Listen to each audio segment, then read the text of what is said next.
It started, as these things often do, with a road that wasn't supposed to be there. It was late October, the last gasp of autumn in Maine, when the trees were stripped bare except for a few stubborn orange and red leaves clinging to their branches. John Grayson had been driving for hours, the road stretching endlessly before him, the gas gauge hovering dangerously close to empty. He was a traveling salesman, peddling home security systems door to door in the rural reaches of New England.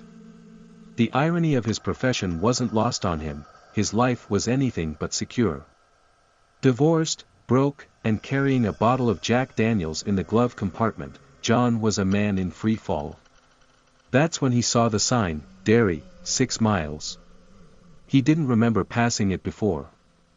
Derry was an old town, infamous for whispers of bad things, but John wasn't one to buy into rumors. He figured the town would have a gas station, maybe even a motel where he could crash for the night. So, he turned down the narrow, cracked road that led into the trees. As soon as he did, the air seemed to shift.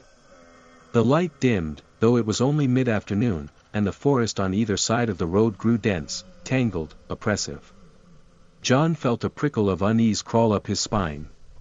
He turned on the radio to drown out the silence, but all he got was static. The road seemed to stretch longer than 6 miles, twisting and winding like it was alive. When he finally saw the town, it seemed to rise up out of nowhere, a cluster of buildings that looked as though they'd been plucked from the 1950s and left to decay. A single gas station stood at the edge of town. Its sign creaked in the wind, "Last Stop Gas." The gas station was empty. No attendant, no cars, not even a stray dog. The pumps looked ancient, their paint peeling and their numbers faded. John parked and honked, but no one came out. The air smelled strange, oily, but also faintly sweet, like rotting fruit. "Hello?" he called, stepping out of the car. His voice echoed faintly, swallowed by the stillness.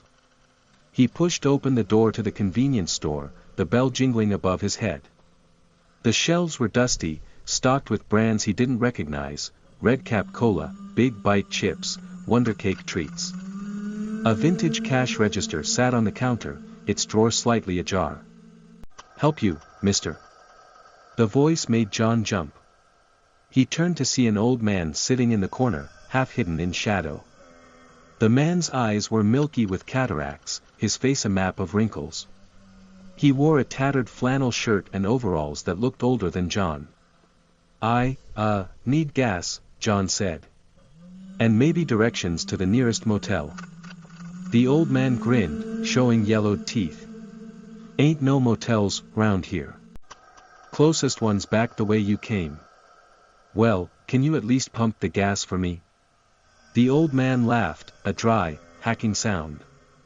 "Pump it yourself, son. Ain't no one else gonna do it."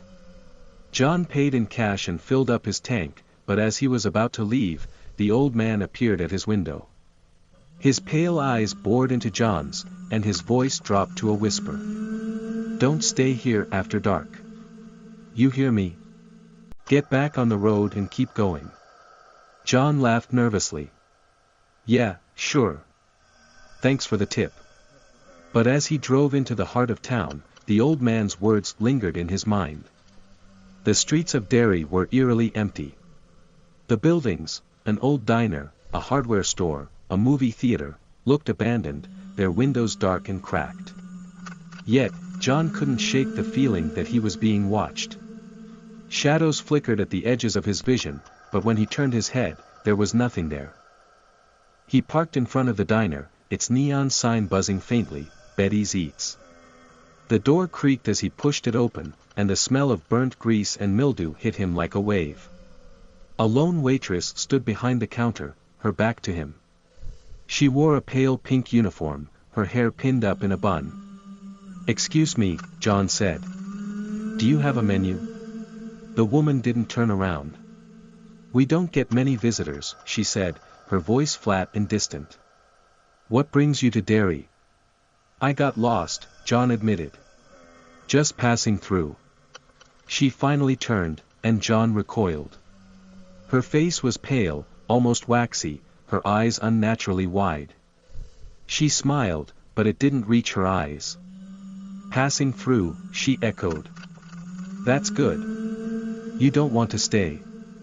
Before John could respond, a loud crash came from the kitchen.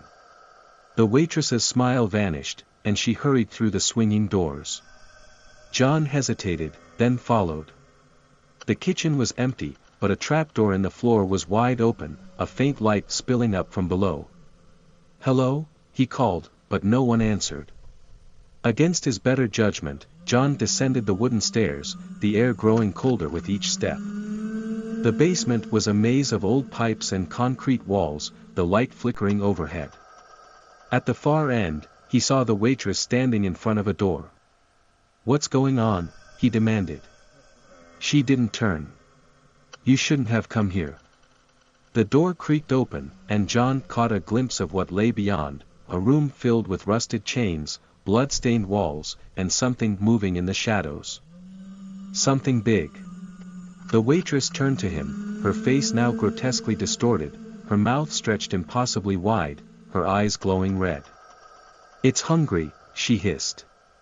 John didn't remember running, only the sound of his own ragged breathing and the heavy thud of footsteps behind him. He burst out of the diner and into the night, the town now completely shrouded in darkness. The buildings seemed to loom closer, their windows glowing with an eerie, pulsing light. He reached his car and threw himself inside, fumbling with the keys. The engine roared to life, and he sped down the road, the shadows chasing him, screaming his name.